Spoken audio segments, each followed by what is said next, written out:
এক গাঁয়ে ছিল হতদরিদ্র এক কৃষক।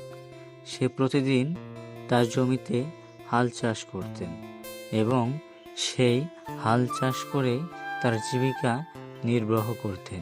সে প্রতিদিন জমিনে হাল চাষ করত এবং সন্ধ্যা হলে বাসায় চলে যেত। কিন্তু হঠাৎ কোনো একদিন তার গরু দুটাকে বাঘ এসে আক্রমণ করলো এবং সে খেয়ে ফেললো। তারপর সে মনের দুঃখে হাতে কুড়াল নিয়ে চলতে লাগলো বনের দিকে গাছ কাটার জন্য। সে গাছ কেটেই এখন তার জীবিকা নির্বাহ করবে। সে তার জীবন রক্ষার জন্য এখন সেই কাজটাই বেছে নিল এবং বনে গিয়ে গাছ কাটতে লাগলো। এভাবেই মনের দুঃখে সেই গরিব দুঃখীর জীবন পার হতে লাগলো। এভাবেই